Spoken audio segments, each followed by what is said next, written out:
আলভি, তুমি আমাকে ভর দুপুরে কোন জাহান্নাম নিয়ে এসেছ? হ্যাঁ, এটা একটা সভ্য মানুষের থাকার জায়গা?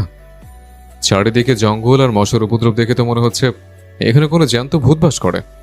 তোমার এই বুদ্ধি যদি আজ কাজে না লাগে, তবে তোমাকে আমি এই জঙ্গলে চুপিয়ে রেখে যাব, মনে রেখো।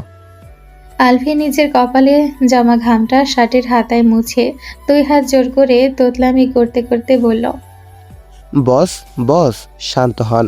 আপনি তো আধুনিক বিজ্ঞানের ছাত্র, তাই এসব আধ্যাত্মিক লাইনের মর্ম বুঝবেন না।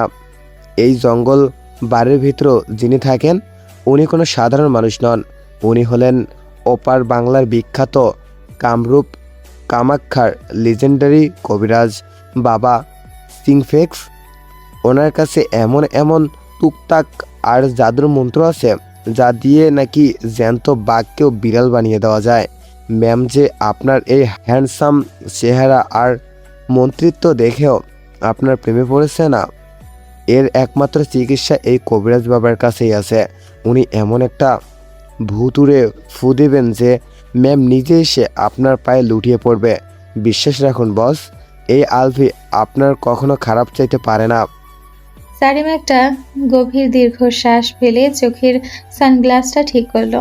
প্রেমের জ্বরে ও এখন এতটাই অন্ধ যে যুক্তি বুদ্ধি সবকিছু যেন লোপ পেয়েছে।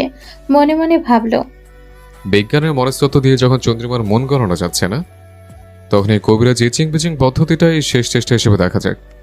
ও আলফিকে ইশারা দিয়ে বলল, চলো ভেতরে যাই, দেখি তোমার বাবার কত ক্ষমতা।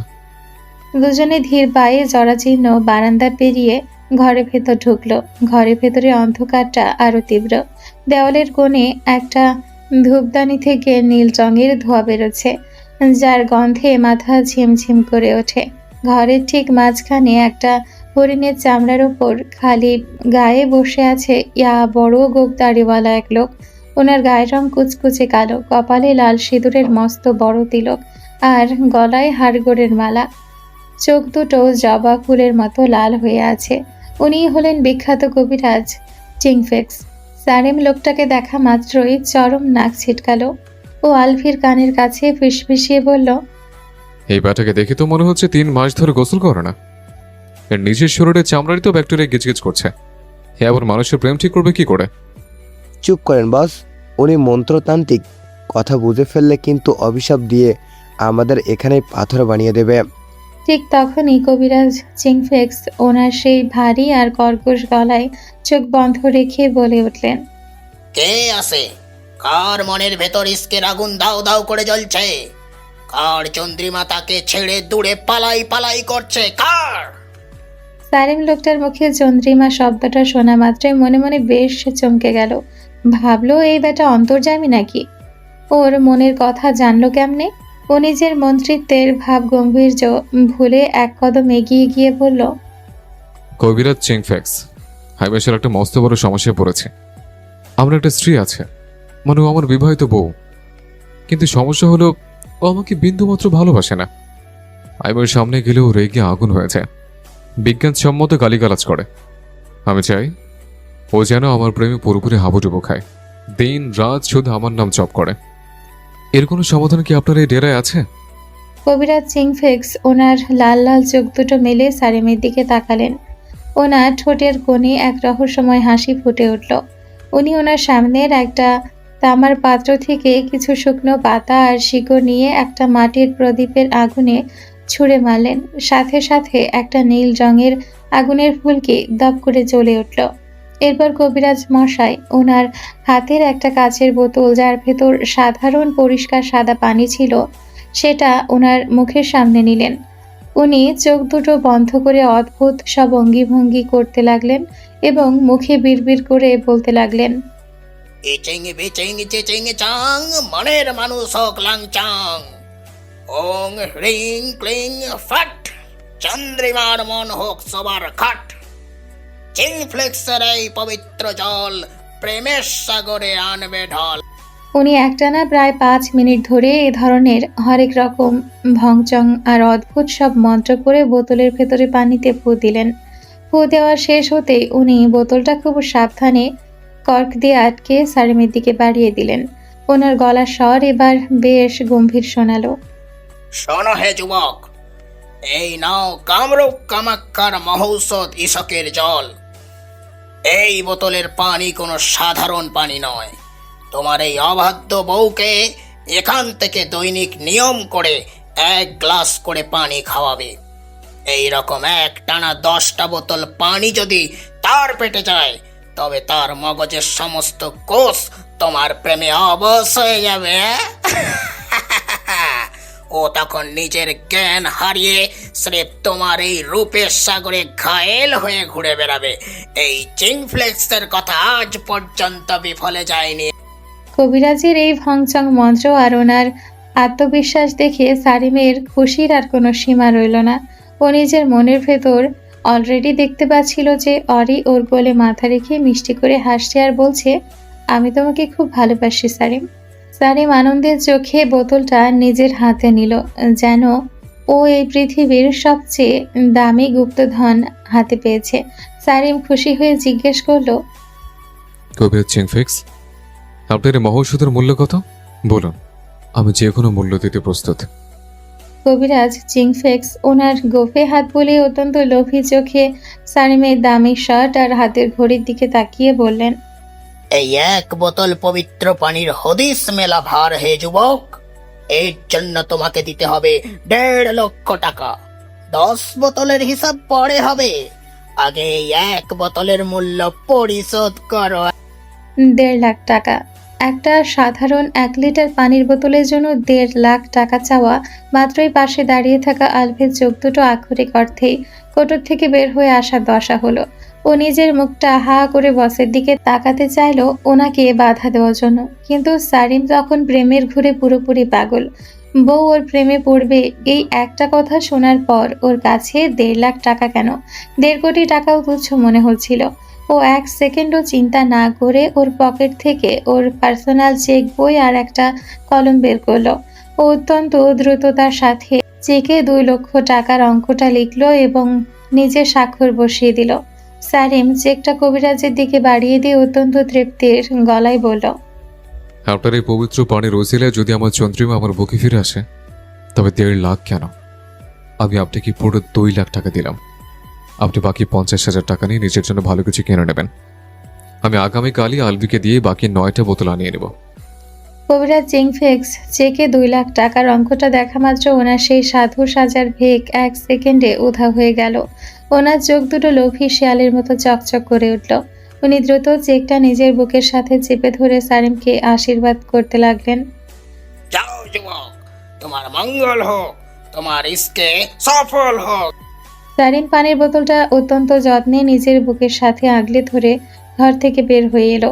ওর পেছনে পেছনে আলভিও তীব্র ধাক্কা খাওয়া মানুষের মতো অবশ পায়ে হেঁটে আসছিল। গাড়ির কাছে এসে আলভি আর নিজেকে ধরে রাখতে পারল না। ও নিজের কপালে হাত দিয়ে আকাশের দিকে তাকিয়ে এক মস্ত বড় দীর্ঘশ্বাস ফেলল। ও সারিমের দিকে তাকিয়ে অত্যন্ত অবিশ্বাস আর আফসোসের গলায় বিড়বিড় করে বলল, বস, কি আসলেই দেশের শিক্ষামন্ত্রী, নাকি এর প্রেমের ভাইরাসে আক্রান্ত হওয়া কোনো মেন্টাল পেশেন্ট? 1 বোতল সাধারণ টিউবওয়েলের পানির মধ্যে 2 ফু দেওয়াতে 2 লাখ টাকা দিয়ে দিল। এই টাকাটা যদি উনি আমারে দিত, আমি নিজেই কামরূপ কামাক্ষার ড্রেস পরা ওনারে 10 বালতি পানি ফু দিয়ে দিতাম। সারিম তখনও বোতলটার দিকে এমনভাবে তাকিয়ে আছে যেন ওটার ভেতরে আলাদিনের জাদুকরি চেরাগ লুকানো। ও আলভির বিড়বিড়ানি শুনে চোখ দুটো সরু করে তাকালো। কি বলছে আলভি, কোনো সমস্যা? আলভি 1 সেকেন্ডে 32টা পাটি দাঁত বের করে একগাল হেসে দিল।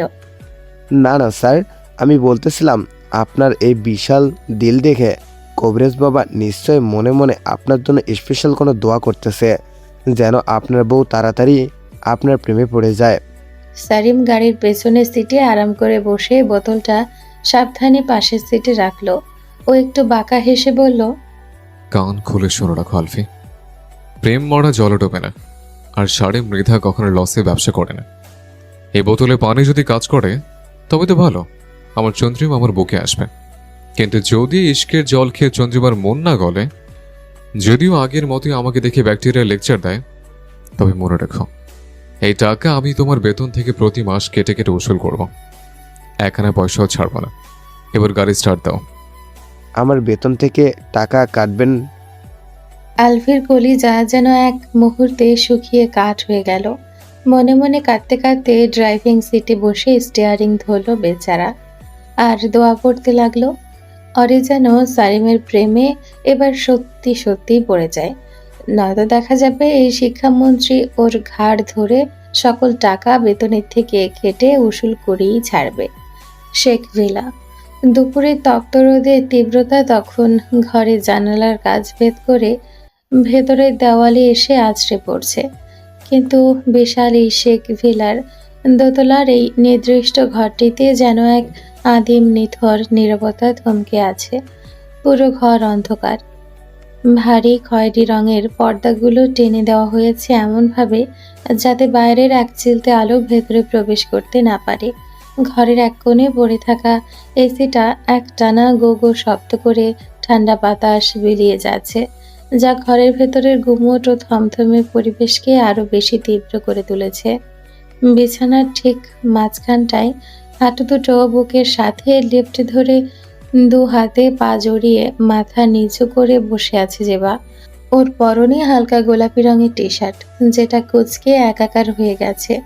চুলগুলো অবিন্যস্ত, জট পাকিয়ে পিঠের ওপর ছড়িয়ে ছিটিয়ে আছে। মৃধা নিবাস থেকে ফিরে আসার পর আজ 3টে দিন কেটে গেছে। এই 3টে দিন জেবার কাছে মনে হয়েছে 3টে দীর্ঘ যুগ, কিংবা তার চেয়েও বেশি কিছু। মেয়েটা খায়নি ঠিক মতো, ঘুমায়নি এক ফোঁটা। ওর চোখের নিচে স্পষ্ট কালচে ছোপ পড়ে গেছে, যা ওর চিরচেনা ফর্সা উজ্জ্বল মুখটাকে এক অদ্ভুত মলিন আর ফ্যাকাশে রূপ দিয়েছে। জেবা চোখ বন্ধ করলেই একটা চওড়া পিঠ, ধবধবে সাদা কটন শার্টের ওপর কালো কোট আর বাঘের মতো তীক্ষ্ণ গম্ভীর চাহনি ওর চোখের সামনে ভেসে ওঠে। আরিশান মৃধা নামটা মনে আসতেই ওর বুকের ভেতরটা এক অজানা তীব্র ব্যথায় মোচড় দিয়ে ওঠে। সে নিজের নখ দিয়ে নিজের হাতে চামড়া শক্ত করে খামচে ধরল। যে বা কেন পারছে না ওই মানুষটাকে নিজের মগজ থেকে বের করতে? কেন পারছে না ওই গম্ভীর কণ্ঠস্বরের মায়া থেকে নিজেকে মুক্ত করতে? ও তো জানে এই অনুভূতিটা স্রেফ একটা মরীচিকা, একটা ধ্বংসাত্মক আগুন যা ওকে পুড়িয়ে ছাই করে দিবে। ঠিক সেই মুহূর্তে ঘরের দরজায় মৃদু নক করার শব্দ হলো। জবা নড়ল না, কোনো উত্তরও দিল না। ও যেমন ছিল তেমনই পাথরের মতো স্তব্ধ হয়ে বসে রইল। কয়েক সেকেন্ড পর দরজার লকটা খুলে ভেতরে প্রবেশ করলেন সোলেমান শেখ। ওনার পরনে একটা সাধারণ অফিসিয়াল প্যান্ট আর শার্ট, মুখে ক্লান্তির স্পষ্ট ছাপ। সোলেমান শেখ মানুষটা অত্যন্ত সাধারণ, অমায়িক আর শান্ত প্রকৃতির। জেবা যখন খুব ছোট, তখন এক ভয়াবহ রোড অ্যাক্সিডেন্টে ওর মা ওনাকে আর এই পৃথিবীকে ছেড়ে চিরতরে চলে যান। সেই থেকে সোলেমান শেখ আর দ্বিতীয় বিয়ে করেননি। একমাত্র মেয়ের মুখের দিকে তাকিয়ে ওকে নিজের জীবনের সবটুকু ভেবে কাটিয়ে দিয়েছেন।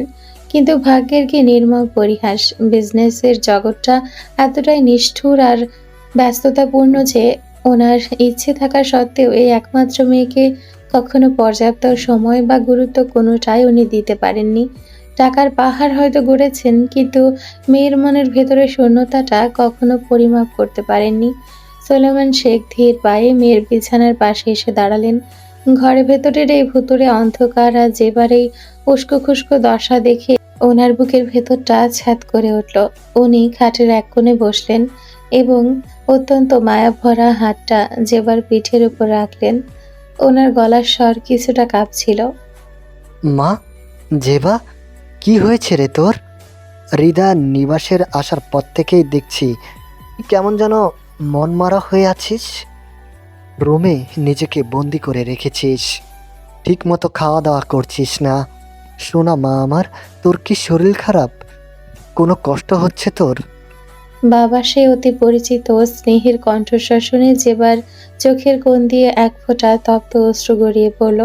কিন্তু ও চট করে নিজের মাথাটা আরো নিচু করে নিল, যাতে বাবা ওর চোখে জল দেখতে না পান। ও নিজের গলার ভেতর দলা পাকিয়ে আসা কান্নাটাকে জোর করে গিলে ফেলল।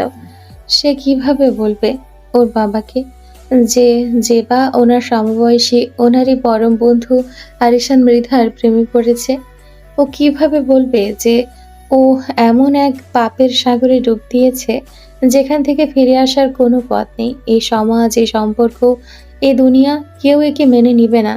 ওর বাবার সমান ধুলোয় মিশে যাবে এক মুহূর্তে। যে বা কোনো মতে নিজের কণ্ঠস্বরকে স্বাভাবিক করার চেষ্টা করে, মাথা না তুলেই অত্যন্ত ধীর আর ভাঙা গলায় বলল, না বাবা, কিছু হয়নি আমার। আসলে আসলে পরীক্ষা শেষ হলো তো, তাই হয়তো একটু ক্লান্ত লাগছে। আর অরিকে ছেড়ে চলে এসেছি। ওইখানে তো সারাদিন গল্প করতাম, একসাথে পড়তাম। এখানে এসে একটু একা একা লাগছে। এই যা, তুমি চিন্তা করো না, আমি ঠিক আছি। সুলেমান শেখ একটা দীর্ঘশ্বাস ফেললেন। উনি মেয়ের এই অজুহাত পুরোপুরি বিশ্বাস করতে পারলেন না, কারণ যেবার মুখের সেই ফ্যাকাশে ভাব আর চোখের নিচের কালি কোনো সাধারণ ক্লান্তির কথা বলে না।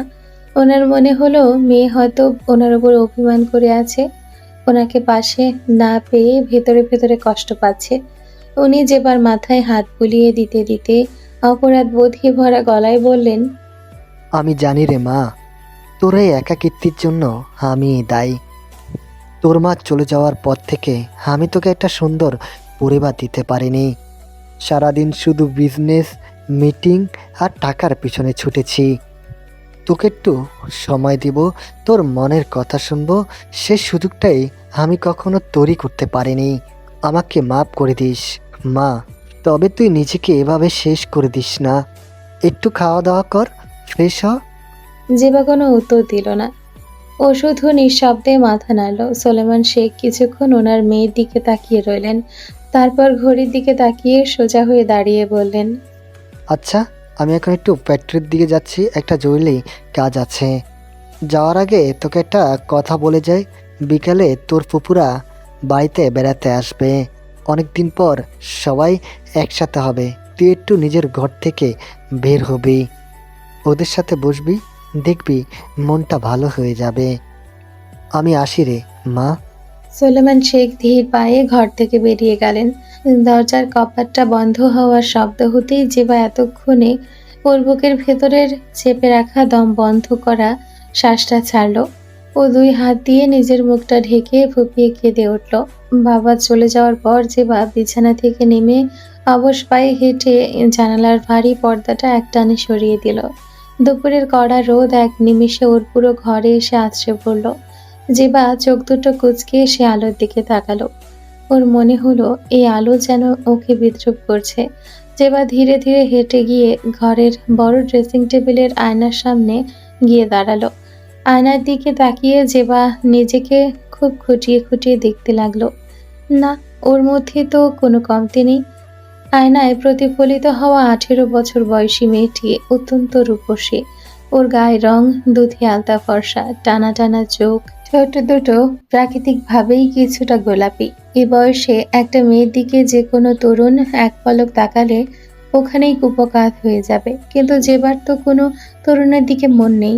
ওর মন তো আটকে আছে এমন এক প্রবীণ গম্ভীর পুরুষের কাছে, যার বয়সের ভার আর ব্যক্তিত্বের গাম্ভীর্য এই তরুণ রূপকে স্রেফ একটা বাচ্চার চপলতা ছাড়া আর কিছুই মনে করবে না। যেবা নিজে দুই হাত দিয়ে আয়নার কাছটা স্পর্শ করলো। ওর মগজের ভেতর তখন হাজারটা চিন্তা, হাজারটা দর্শন আর বাস্তবের নিষ্ঠুর চাবুক অনবরত আঘাত করে যাচ্ছিল। মানুষ জীবনে বাঁচে কদিন? বড় জোর 60 কিংবা 70 বছর। এই সংক্ষিপ্ত জীবনে মানুষ কত কি আশা করে, কত কি ভালোবাসে। তবে আমার তো এত বেশি বাঁচার বা চাওয়ার ইচ্ছে নেই। আমি তো আর বাকি 8-10টা মেয়ের মতো পুরো জীবনটা ধরে তথাকথিত ছক পাতা সংসার করতে চাই না। আমি তো চাইনি যে বছরের পর বছর ধরে ওনার সাথে বুড়ো হতে। আমি তো শুধু চেয়েছিলাম উনি ওনার জীবনের শেষ যে কয়টা বছর এই পৃথিবীতে থাকবেন, ওই কয়টা বছর আমি ওনার চাঁদ বদনখানি চোখের সামনে রেখে ওনার ছায়ায় থেকে ওনার সাথে হাসি খুশিভাবে সুন্দর করে কাটাতে। একটা নিবিড় পবিত্র ভালোবাসার আশ্রয় চেয়েছিলাম মাত্র। তাহলে এসবের বাধাটা কোথায়? সমাজের।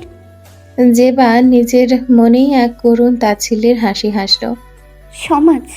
ধুর, আমি তো এই সমাজ মানব না।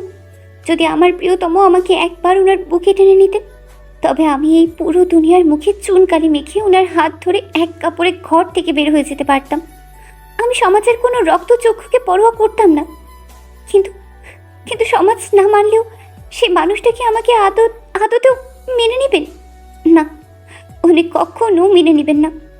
উনি আরিশান মৃধা, উনি নীতি, আদর্শ আর গাম্ভীর্যের এক জীবন্ত প্রতীক। উনি আমাকে স্রেফ ওনার নিজের মেয়ের মতো মনে করেন। ওনার সেই পবিত্র পিতৃত্বের চোখে আমি কিভাবে নিজের জন্য এই নিষিদ্ধ কামনায় অনুভূতি ফুটিয়ে তুলব?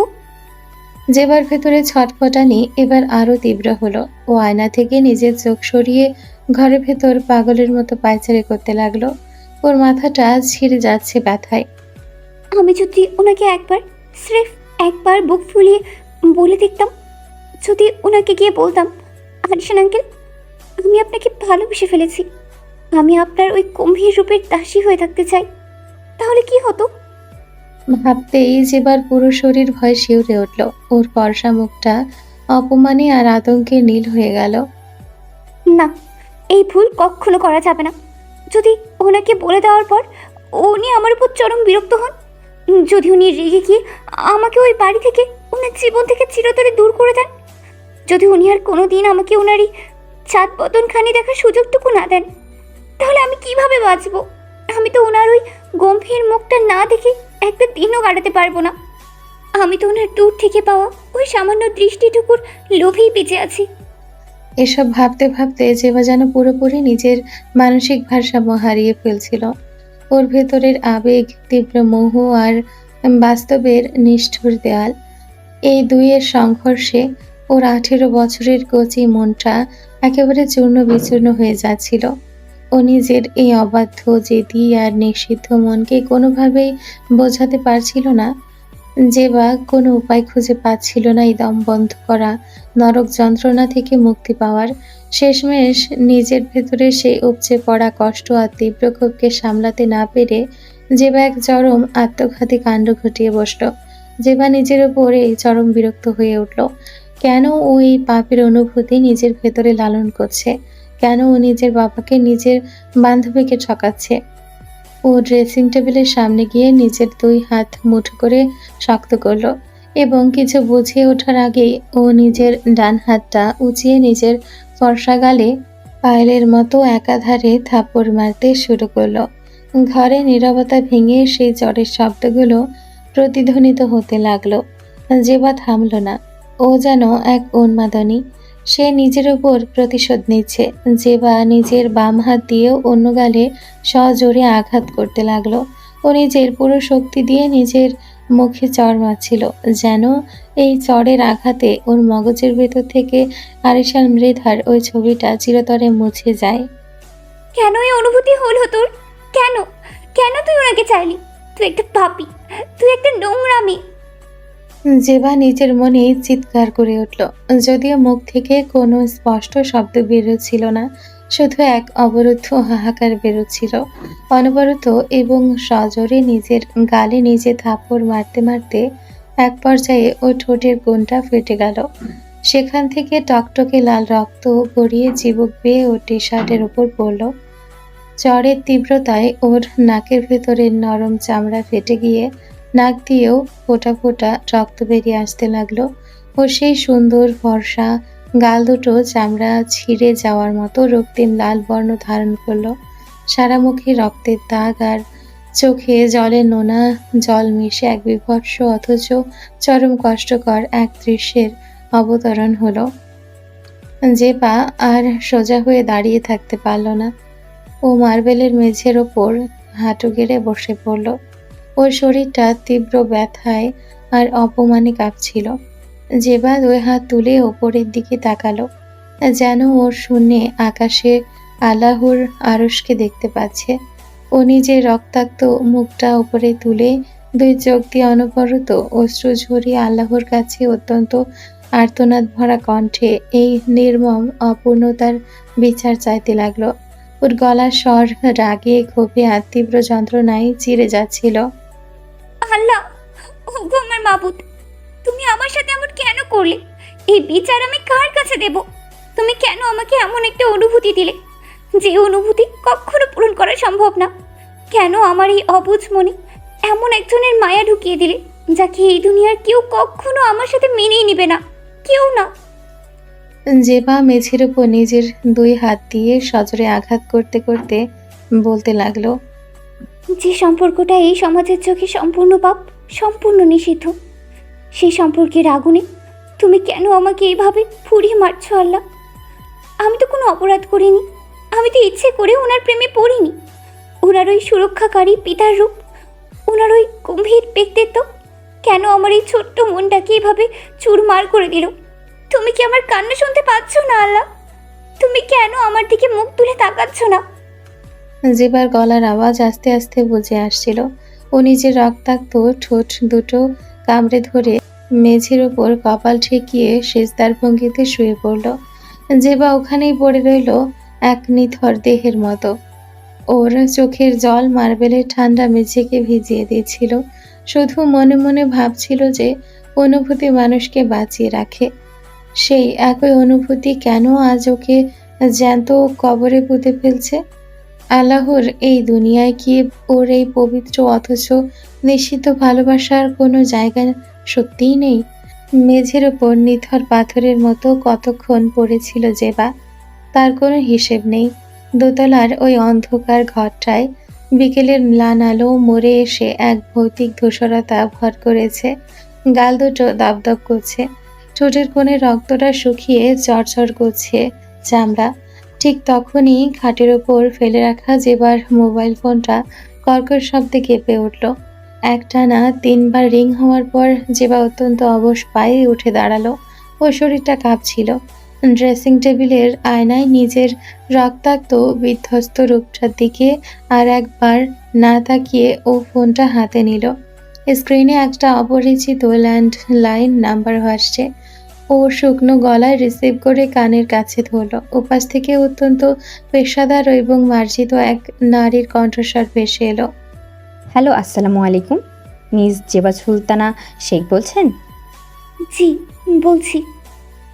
জেবা নিজের গলার ভেতরের কান্নাটা চেপে কোনো মতে বলল, মিস জেবা, আমি লাইফ স্প্রিং সাইকিয়াট্রিক কেয়ার হসপিটালের মেন রিসেপশন থেকে বলছি। আপনার যে অ্যাপয়েন্টমেন্টটা হোল্ড ছিল, ডক্টর আজ ফ্রি আছেন। ডক্টর আয়ুষ খান আপনাকে এখনই আসতে বলেছেন। ওনার শিডিউল আজকে একটু ফাঁকা আছে। আপনি কি 1 ঘন্টার মধ্যে আসতে পারবেন?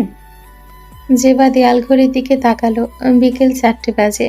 সোলেমান শেখ ফ্যাক্টরিতে হুবুরা আসতে আসতে সন্ধে হবে, এটাই সুযোগ।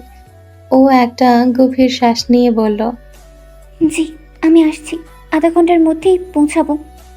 ফোনটা রেখে জেবা চটজলদি বাথরুমে ঢুকে গেল।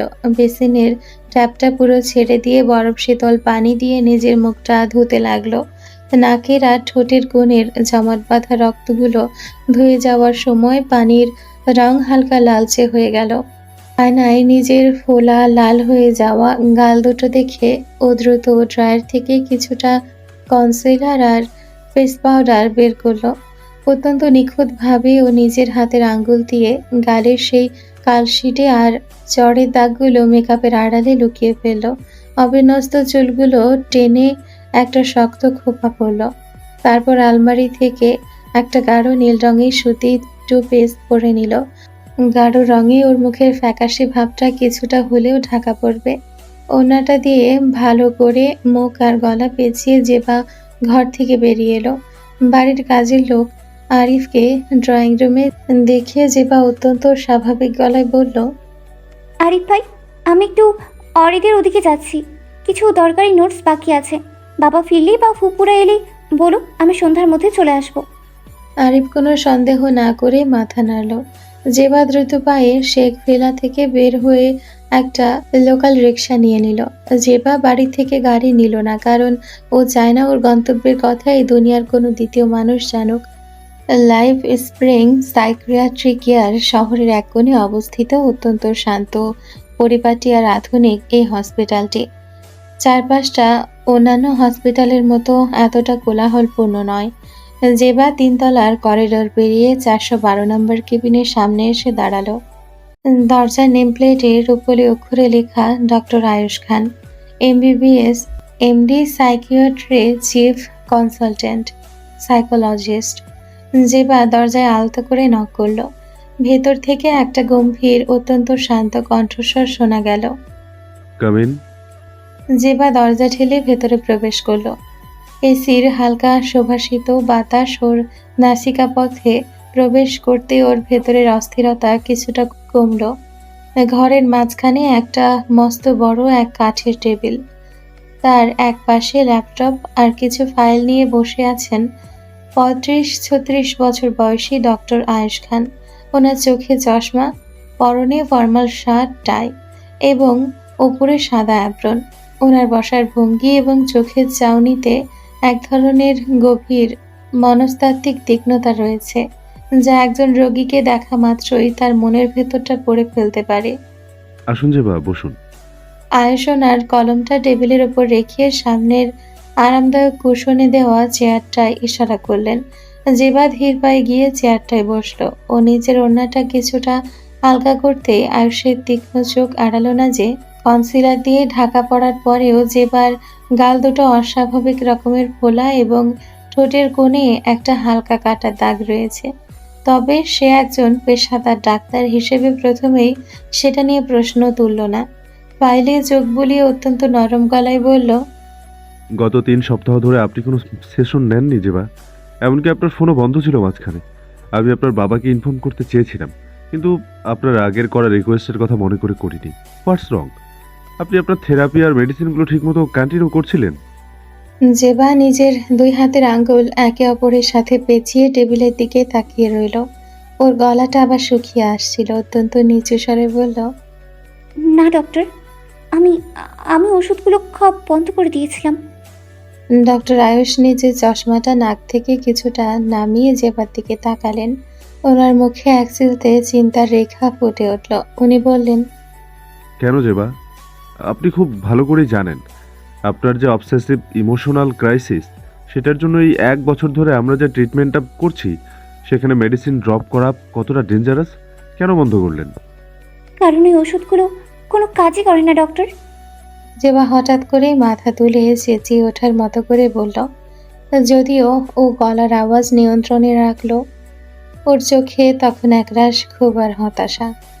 আপনার দেওয়া অ্যান্টি ডিপ্রেশন কিংবা স্লিপিং পিলগুলো শুধু আমার শরীরটাকে অবশ করে রাখে, আমার মগজটাকে ঘুম পাড়িয়ে রাখে। কিন্তু আমি যখনই চোখ খুলি, যখনই আমার চেতনা ফিরে আসে, সেই মানুষটার মুখ, ওনার চাহনি আমার বুকের ভিতর তো আরও তীব্রভাবে কামড় দেয়। 1 বছর, একটা পুরো বছর ধরে আমি আপনার এই কেবিনে আসছি। আপনি প্রতি সপ্তাহেই আমাকে বলেন, জেবা, এটা স্রেফ একটা ইনফ্যাচুয়েশন, একটা সাময়িক মোহ। তুমি নিজেকে ব্যস্ত রাখো, ওনাকে ভোলার চেষ্টা করো। কিন্তু আমি তো পারছি না। আমি দিন দিন আরও বেশি ওনার ওই জাতা গলায় পিষ্ট হচ্ছি। ডক্টর আয়ুষ খান জেবার এই আকস্মিক আউটবাস্ট দেখেও বিন্দুমাত্র বিচলিত হলেন না। উনি চেয়ারে হেলান দিয়ে বসিয়ে 2 হাত জোর করে অত্যন্ত শান্ত গলায় বললেন, জেবা, আপনি শান্ত হন। আপনি রেগে যাচ্ছেন। সাইকোলজিক্যাল হিলিং কোনো ম্যাজিক নয় যে আমি একটা ফু দেবো আর 1 বছরের মধ্যে আপনার মন থেকে একটা 55 বছর বয়সী মানুষের ইমেজ ডিলিট হয়ে যাবে। আপনি আমাকে খুলে বলুন, এই গত 3 সপ্তাহে নতুন কি হয়েছে? আপনি তো এইচএসসি পরীক্ষা দিচ্ছিলেন, রাইট? হ্যাঁ, জেবা একটা দীর্ঘশ্বাস ফেলে আবার চোখ নিচু করলো। পরীক্ষার সময় আমি ওনার বাড়িতেই ছিলাম, মৃধা নিবাসে। আয়ুষের চোখ দুটো সামান্য সংকুচিত হলো। উনি বললেন, আরিশান মৃধার বাড়িতে? ওনার চোখের সামনে ছিলেন আপনি? জি। জেবা বলল, ওর গলার স্বর এবার একদম হালকা আর কাঁপানো। আমি ভেবেছিলাম ওনার কাছাকাছি গেলে হয়তো ওনার এই কঠোর গম্ভীর রূপ দেখে আমার ভিতরের এই অবাস্তব মোহটা ভেঙে যাবে। আমি ভেবেছিলাম ওনাকে সামনাসামনি দেখলে আমার মনে হবে উনি আমার বাবার মতো। কিন্তু কিন্তু ডক্টর, উল্টোটা হয়েছে। কি উল্টো হয়েছে? উনি কি আপনার সাথে কোনো খারাপ আচরণ করেছেন? আয়ুষ অত্যন্ত সতর্কতার সাথে প্রশ্ন করলেন, না, উনি কেন খারাপ আচরণ করবেন? উনি একজন ফেরেশতার মতো মানুষ। উনি বাইরে যত কঠোর, ওনার ভেতরের মনটা ততই সুরক্ষাকারী। উনি যখন রাতে কাজ শেষ করে এসে ওনার চওড়া কাঁধে কালো কোটটা চাপিয়ে ড্রয়িং রুমে এসে দাঁড়াতেন, আমার মনে হতো পুরো পৃথিবীর সব ঝড় তুফান থেকে উনি আমাকে এক নিমিষেই আড়াল করে নিতে পারবেন। উনি যখন আমার দিকে তাকিয়ে ওনার ওই গম্ভীর বজ্র কণ্ঠে জিজ্ঞেস করতেন, জেবা পরীক্ষা কেমন হলো, কোনো সমস্যা হয়নি তো? ডক্টর, আপনি বিশ্বাস করবেন না, আমার বুকের বাম পাশে একটা সুনামি হয়ে যেত। ওনার ওই 55 বছর বয়সের রূপালী আভাযুক্ত দাড়ি, ওনার এই গাম্ভীর্য, ওনার ওই বাঘের মতো তীক্ষ্ণ চাহনি, ওগুলো কোনো তরুণের চাপলতার চেয়ে 1000 গুণ বেশি সম্মোহনী। আমি ওনার ব্যক্তিত্বের ওই অতল গহ্বরে পুরোপুরি ডুবে গেছি। ডক্টর আয়ুষ খান কিছু সময় নীরব রইলেন। উনি টেবিলের উপর রাখা জেবার ফাইলটা ধীরে ধীরে পাতা উল্টালেন। এই 1 বছরে জেবা ওনাকে ওর ডায়েরির মতো করে সব বলেছে। আরিশান মৃধার প্রতি ওর ওই অসম বয়সের অনুভূতির প্রতিটি পর্যায়ে আয়ুষ খান খুব কাছ থেকে পর্যবেক্ষণ করেছেন। আয়ুষ বললেন, জেবা, একটা কথা আমাকে খুব সততার সাথে বলুন। আপনি কি আরিশান মৃধার সাথে আপনার এই অনুভূতির কোনো ফিজিক্যাল এক্সপেকটেশন রাখেন? আই মিন, আপনার কি ওনাকে জড়িয়ে ধরা বা ওনার সাথে কোনো শারীরিক সম্পর্কের ইচ্ছা থাকে? জেবা ডক্টর আয়ুষের এই সরাসরি প্রশ্নে বিন্দুমাত্র লজ্জা পেল না। ও অত্যন্ত স্পষ্ট এবং কাঁপাহীন গলায় বলল, না ডক্টর, খোদার কসম না, আমি ওনাকে কোনো নোংরা বা শারীরিক কামনার চোখে কখনো দেখিনি। আমার এই অনুভূতিটা অত্যন্ত পবিত্র এবং নিকলুষ। আমিও তো ওনাকে স্রেফ নিজের চোখের সামনে দেখতে চেয়েছিলাম। আমি ওনার সাথে কোনো দীর্ঘ সংসার বা ওনার সাথে বুড়ো হওয়ার স্বপ্নও দেখি না।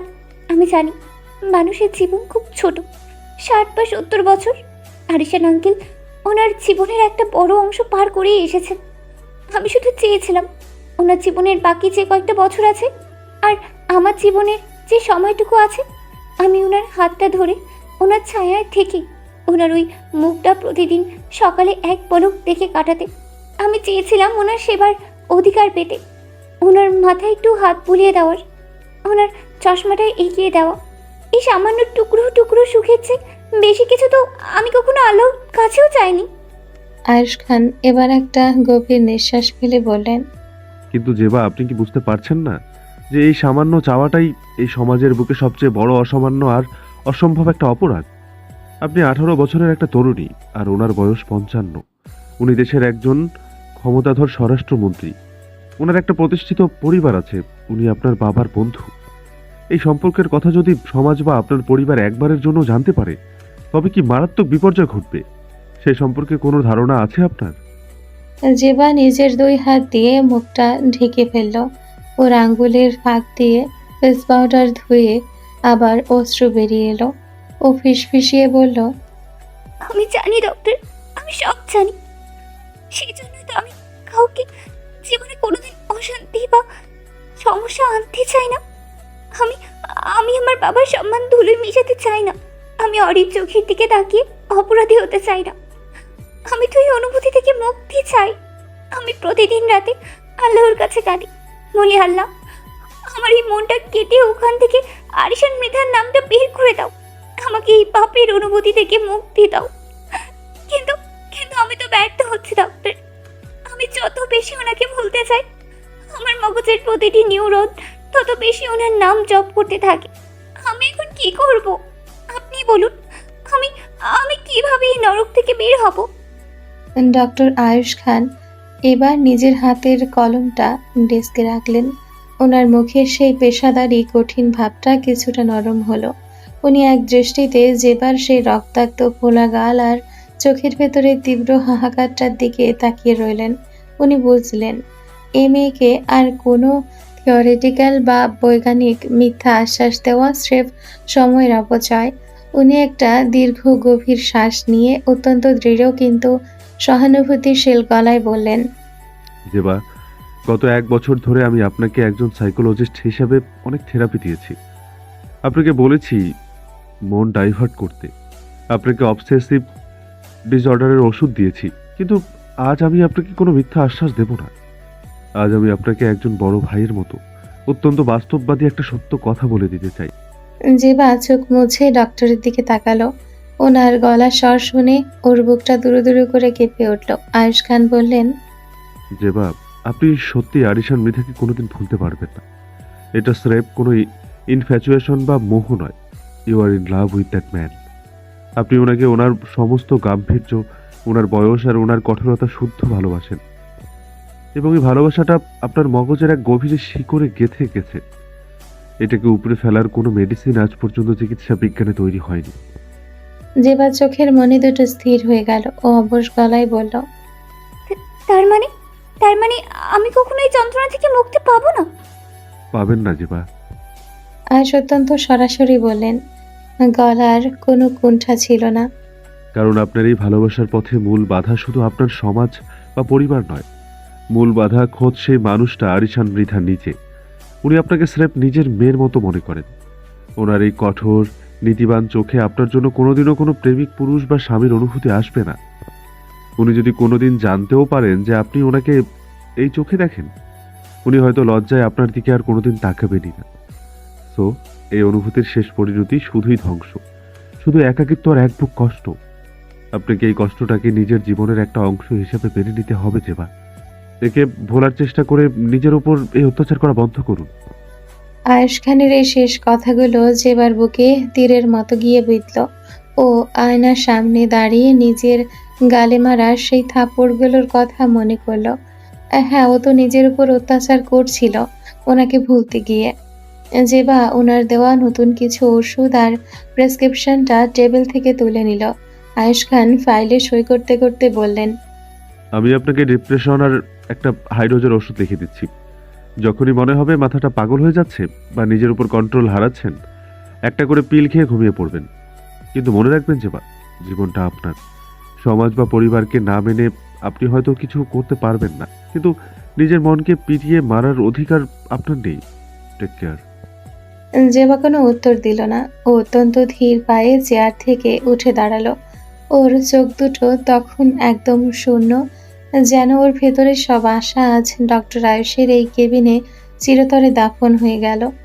জেবা ওনাটা দিয়ে মুখটা আর একবার ভালো করে ঢেকে দরজা খুলে কেবিন থেকে বের হয়ে এলো। হসপিটালের করিডরে ডক্টর আয়ুষ খান জেবাকে বিদায় দিয়ে সে নিজেও একটা ফাইল হাতে নিয়ে কেবিন থেকে বের হচ্ছিলেন। ওনার রাউন্ডে যাওয়ার সময় হয়েছিল। উনি জেবার পিছু পিছু করিডরে এসে দাঁড়ালেন এবং জেবাকে লিফটের দিকে এগিয়ে যেতে দেখলেন। ঠিক সেই মুহূর্তে করিডরের অন্য পাশ থেকে দ্রুত পায়ে হেঁটে আসছিলেন ডক্টর সাদমান শাহরিয়া চৌধুরী। সাদমান এই হসপিটালের একজন অত্যন্ত নামকরা এবং তরুণ হার্ট সার্জন। সবচেয়ে বড় কথা, সাদমান আর কেউ নন, সে জেবার আপন ফুফাতো ভাই, সোলেমান শেখের একমাত্র বোনের ছেলে। সাদমান জেবাকে নিজের ছোট বোনের মতো যেমন স্নেহ করে, তেমনি ওর মনে জেবাকে নিয়ে একটা অলিখিত ভালো লাগাও কাজ করে।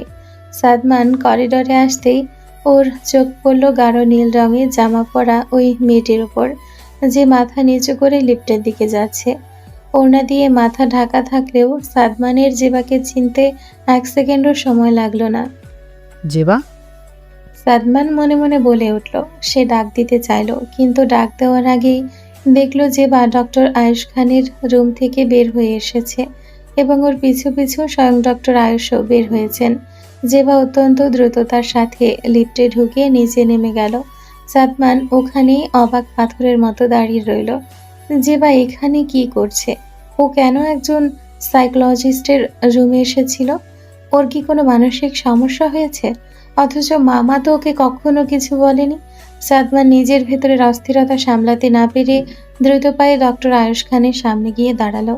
ওর মুখটা চিন্তায় শুকিয়ে চুন হয়ে গেছে। আয়ুষ, সাদমান কিছুটা উত্তেজিত গলায় বলল। ওরা একই হসপিটালের কলিগ হওয়ায় একে অপরকে নাম ধরে ডাকে। আয়ুষ খান সাদমানকে দেখে কিছুটা অবাক হলেন। উনি ফাইলটা বগলে চেপে বললেন, আরে সাদমান, কি খবর? তুমি এই ফ্লোরে? তোমার তো এখন ওটিতে থাকার কথা। সাদমান ওসব কথার ধার ধারলেন না।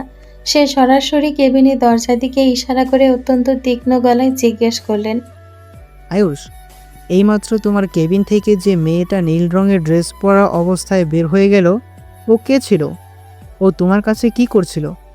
আয়ুষ খান কিছুটা থমকে গেলেন। উনি একজন সাইকোলজিস্ট হিসেবে ওনার পেশাদারি গোপনীয়তার কথা খুব ভালো করেই জানেন। উনি হালকা হেসে বললেন, আরে সাদমান, তুমি তো জানো আমি পেশেন্টের আইডেন্টিটি বা ডিটেলস অন্য কারোর সাথে শেয়ার করতে পারি না। ও জাস্ট আমার একজন রেগুলার পেশেন্ট ছিল। রেগুলার পেশেন্ট মানে কি? Damn it. সাদমান এবার আয়ুষের শার্টের হাতাটা শক্ত করে চেপে ধরল। ওর গলার আওয়াজ করিডোরের অন্যান্য নার্সদের দৃষ্টি আকর্ষণ করলো। আয়ুষ, ও কোনো সাধারণ পেশেন্ট নয়। ও আমার মামাতো বোন, জেবা সুলতানা।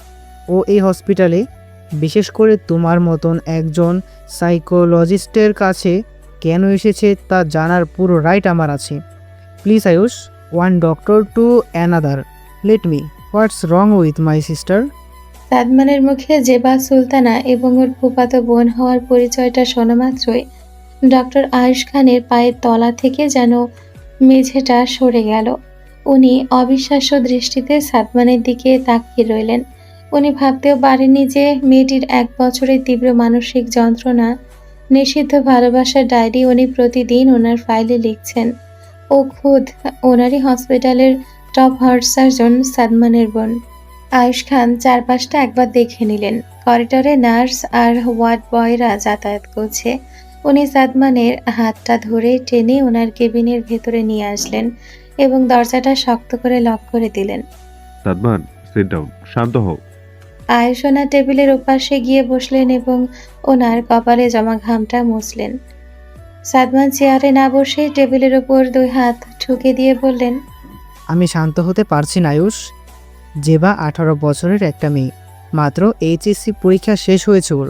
ও কেন 1 বছর ধরে তোমার কাছে আসছে? ওর ফাইলে কি লেখা আছে? ও কি কোনো ডিপ্রেশনে ভুগছে, নাকি কোনো মেন্টাল ট্রমা? আয়ুষ খান একটা গভীর দীর্ঘশ্বাস ফেলেন। উনি জানতেন এখন আর লুকোনো মানে সাদমানকে অন্ধকারে রাখা, যা জেবার জন্য আরো বেশি বিপজ্জনক হতে পারে। উনি ফাইলের লকটা খুলে সাদমানের দিকে তাকালেন। ওনার চোখ দুটো অত্যন্ত গম্ভীর শোনালো। সাদমান, তুমি যা ভাবছো ব্যাপারটা তার চেয়েও 1000 গুণ বেশি জটিল এবং ভয়ানক। আয়ুষ অত্যন্ত ধীর গলায় বলতে শুরু করলেন, যে বা কোনো সাধারণ ডিপ্রেশনের পেশেন্ট নয়। ও বিগত 1 বছর ধরে আমার কাছে ট্রিটমেন্ট করাচ্ছে। সে আমার 1 বছরের পুরনো one of the most critical patient. Critical patient মানে? ওর রোগটা কি? সাদমান প্রায় হাহাকার করে উঠল। আয়ুষ খান সাদমানের চোখের দিকে সোজা তাকিয়ে বললেন, ওর রোগটার নাম প্যাশনেট অবসেসিভ লাভ ডিসঅর্ডার।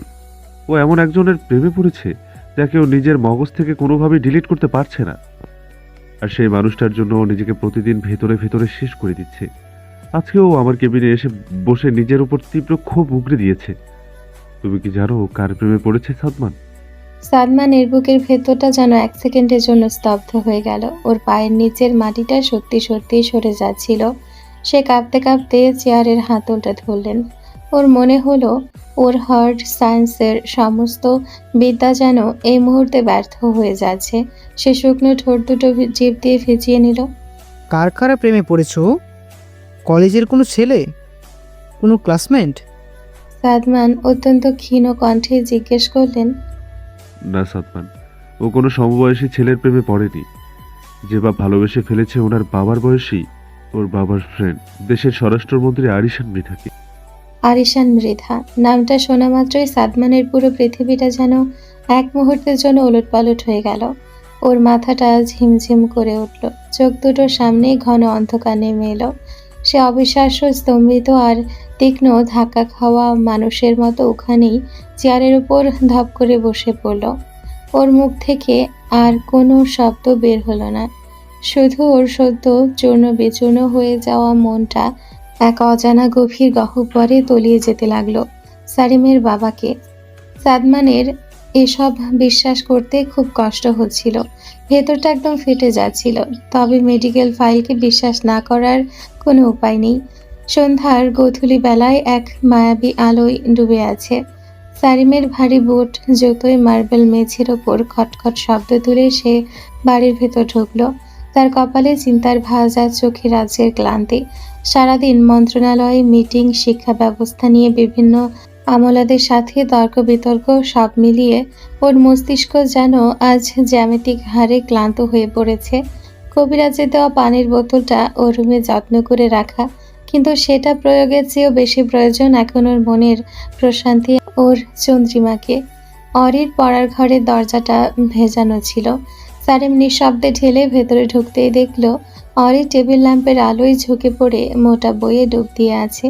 চশমার ফাঁক দিয়ে তার গভীর মনোযোগ, কপালে ছোট ছোট বিন্দু ঘাম।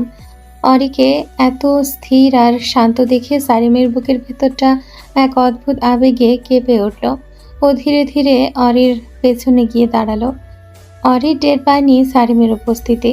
সারিম নিচু হয়ে অরির কানের কাছে এসে ফিসফিসিয়ে বলল, এত পড়ালেখার কি দরকার চন্দ্রিমা? বইয়ের অক্ষরে কি আমার চেয়ে বেশি সুখ পাও? অরি চমকে উঠল। চশমার কাচের ওপর সারিমের উষ্ণ নিঃশ্বাস পড়ে ঝাপসা হয়ে গেছে। সে চশমাটা খুলতে নিতেই সারিম ওর হাতটা আটকে দিল। নিজের থেকে অরি চশমাটা খুলে টেবিলের ওপর রেখে দিল। তারপর অরির দুই কাঁধ ধরে টেনে সোজা করে নিজের দিকে ঘোরালো। অরি রাগী চোখে তাকিয়ে জিজ্ঞেস করলো, আপনি এখানে কি করছেন? পড়ার সময় হয়েছে আমার, আমি বিরক্ত হতে চাই না একদমই। অরিকে পুরো বাক্য শেষ করতে দিল না সারিম। সে অরিকে এক ঝটকায় চেয়ার থেকে তুলে সরাসরি নিজের কোলে বসিয়ে নিল। সারিমের চওড়া বুকের শক্ত আলিঙ্গনে অরি যেন একেবারে বন্দী হয়ে গেল। অরি ছটফট করে উঠতে চাইলে সারিম ওকে আরো শক্ত করে জড়িয়ে ধরল। ও চিবুকটা অরির কাঁধে রেখে শান্ত গলায় বলল, শ্শ্, নড়বি না একদম। আজকে বড্ড ক্লান্ত আমি চন্দ্রিমা, আমার একটু শান্তি চাই তোর বুকে।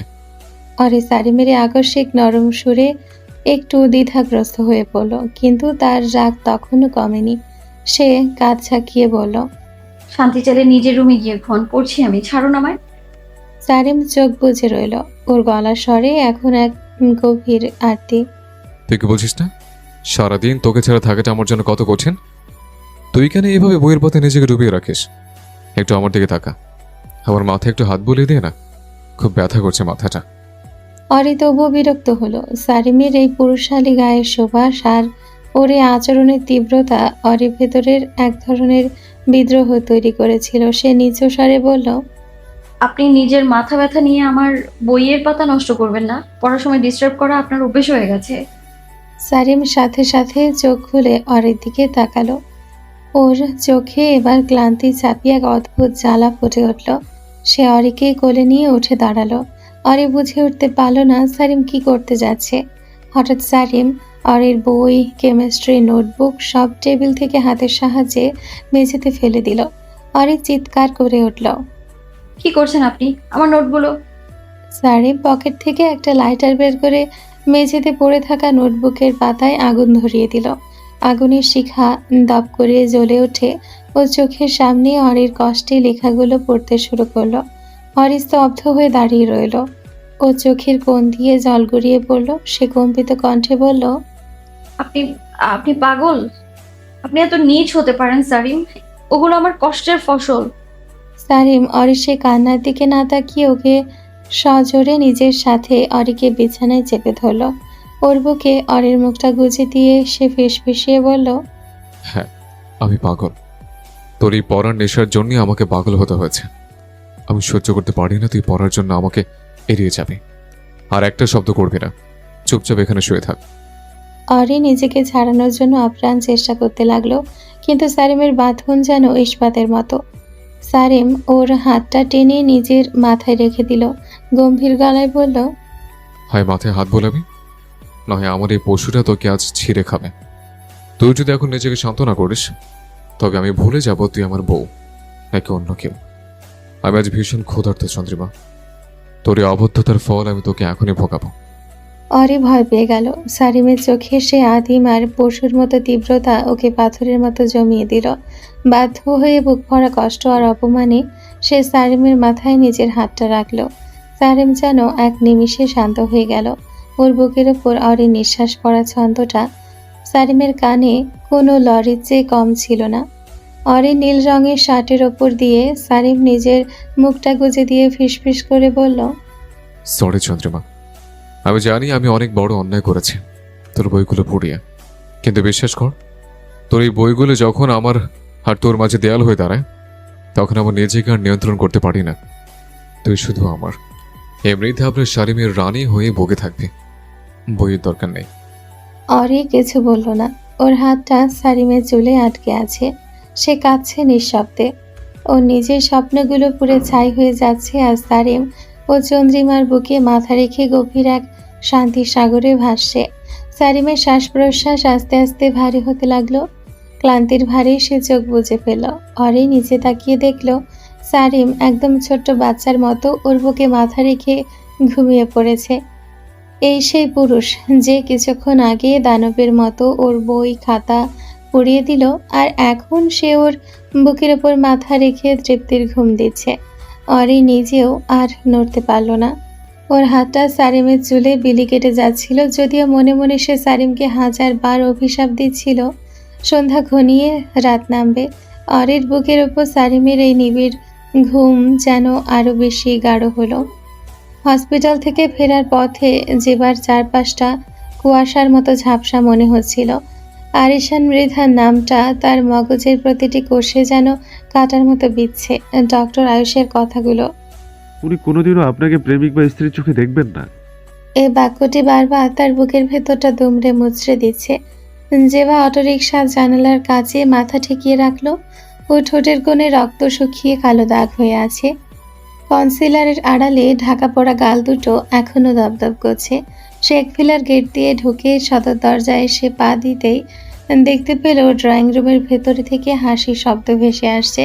ও বুঝতে পারলো ফুপুরা এসে পড়েছে। যেবা নিজের ওড়নাটা দিয়ে মুখ আর গলাটা আরো শক্ত করে জড়িয়ে নিল, যাতে কেউ ওর বিধ্বস্ত চেহারাটা না দেখে ফেলে। ঘরে ঢুকতে ড্রয়িং রুমের সোফায় বসে থাকা আঞ্জুমান শেখ জেবাকে দেখে হাত নাড়লেন। ওনার পাশে বসে আছেন ওনার স্বামী আরাফাত চৌধুরী আর জেবার কাজিন আরা। সলেমান শেখ মেয়ের দিকে তাকিয়ে হাসি মুখে বললেন, এই যে জেবা ফিরেছে, কই ছিলি এতক্ষণ? জেবা কোনো মতে একটা কৃত্রিম হাসি টেনে বলল, বাবা, ওই তো অরিদের বাড়ি গিয়েছিলাম নোটস আনতে। ফুপু আঞ্জুমান বেগম জেবাকে কাছে টেনে নিলেন। ওনার পরনে সিল্কের শাড়ি, গলায় ভারী সোনার চেন। তিনি জেবার চিবুক ধরে আদর করে বললেন, আমার জেবা মা দেখি আগের চেয়ে অনেক শুকিয়ে গেছে রে। অরিদের ওখানে কি কিছুই খাসনি নাকি?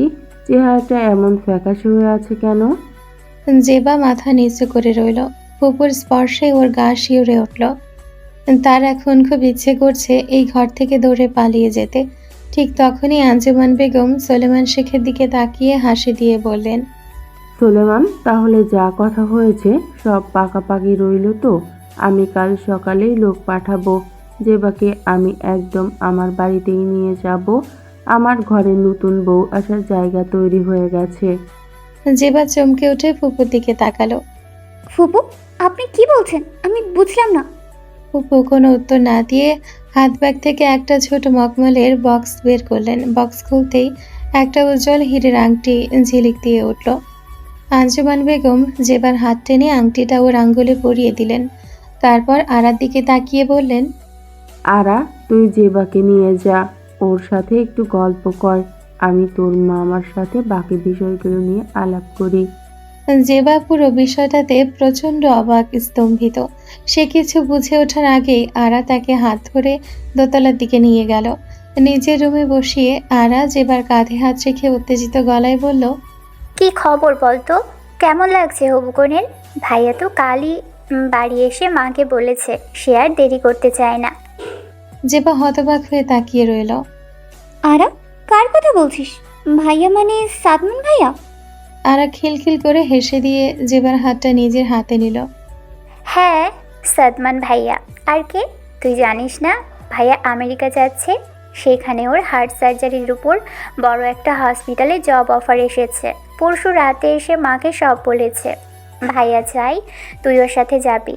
মাকে বলেছিল জেবাকে বিয়ে করে নিয়ে যেতে চাই, কারণ ভাইয়া একা ওখানে থাকতে পারবে না, আর তুই ওখানে ভালো কোনো মেডিকেল কলেজে পড়াশুনোও করতে পারবি। মা তো শুনেই খুশিতে আটখানা। সাদমান ভাইয়া তো কোনোদিন কারো অবাধ্য হয়নি, আর তোর কথা শুনে তো সে বিয়ের জন্য সাথে সাথেই রাজি হয়ে গেল। যেবার মনে হলো ওর পায়ের তলার মেঝেটা যেন ধসে যাচ্ছে। সাদমান ভাইয়া, যে সাদমান ভাইকে সে এতদিন কেবল শ্রদ্ধার চোখে দেখেছে, সে তাকে বিয়ে করতে চায়। আর এই খবরটা সবাই জানে, শুধু সেই জানে না। জবা কাঁপা কাঁপা গলায় বলল, কিন্তু ভাইয়া তো আমার সাথে একবার কিছু বলেনি। ভাইয়া তো কাল রাত থেকেই ওটিতে ব্যস্ত, জরুরি কিছু কেস ছিল। ওর কাজ এতটাই জরুরি যে আজকে সে বাড়িতে আসতেও পারেনি, সরাসরি ওটিতে গিয়েছে। তবে মা আর বাবা যা ঠিক করে ফেলেছেন তা তো আর নড়চড় হবে না। জেবা, তুই কি খুশি না? সাদমান ভাইয়া তোকে কত ভালোবাসে, এটা কি তুই জানতি না? জেবা স্তব্ধ হয়ে বসে রইল। তার মনে হাহাকার করে উঠল। ও যার জন্য নিজের মনটাকে প্রতিদিন খুন করছে, যার জন্য নিজেকে রক্তাক্ত করেছে, সে আরিশান মৃধা ওর কাছে এক অধরা স্বপ্ন। আর ঠিক সেই মুহূর্তে সমাজ আর পরিবার তাকে টেনে নিয়ে যেতে চাইছে অন্য এক বাস্তবতায়। সাদমান ভাইয়াকে সে অসম্মান করতে পারবে না, আবার আরিশান মৃধার কথা সে কোনোদিন মাথা থেকে বেরও করতে পারবে না। আর আবার বলল, চল নিচে চল, সবাই তোর জন্য অপেক্ষা করছে। আজ রাতে একটা ছোটোখাটো এনগেজমেন্টের অনুষ্ঠান হবে, তোকে সাজতে হবে না, যেমন আছিস তেমনই মিষ্টি লাগছে। জেবা জানালা দিয়ে বাইরের তপ্ত রোদের দিকে তাকালো। ওর মনে হলো জীবনের চাকাটা বড় অদ্ভুত। সে চেয়েছিল এক পবিত্র আশ্রয়, অথচ জীবন তাকে এমন এক গোলক ধাঁধায় ফেলে দিয়েছে যেখানে মুক্তির কোনো পথ নেই। সাদমান ভাইয়াকে সে না করতে পারবে না, কারণ তার বাবা এই সম্পর্কে অত্যন্ত সুখী। আর আরিশান মৃধা, তিনি চিরকাল এক মরীচিকার মতো তার মনের অন্ধকার কোণে লুকিয়ে থাকবেন। জেবা আয়নার দিকে তাকালো। মেকআপের আড়ালে ঢাকা পড়া সেই ক্ষতগুলো যেন আজ আরো বেশি করে জ্বলছে। ও মনে মনে বিড়বিড় করলো, হে আল্লাহ, আমি কি তাহলে কোনোদিনই শান্তি পাবো না? আমার ভালোবাসা নিষিদ্ধ, আর আমার জীবনটা এখন অন্যের সিদ্ধান্তের দাস। নিচ থেকে ফুপুর ডাক শোনা গেল। জেবা, মা নিচে আয়। জেবা উঠে দাঁড়ালো।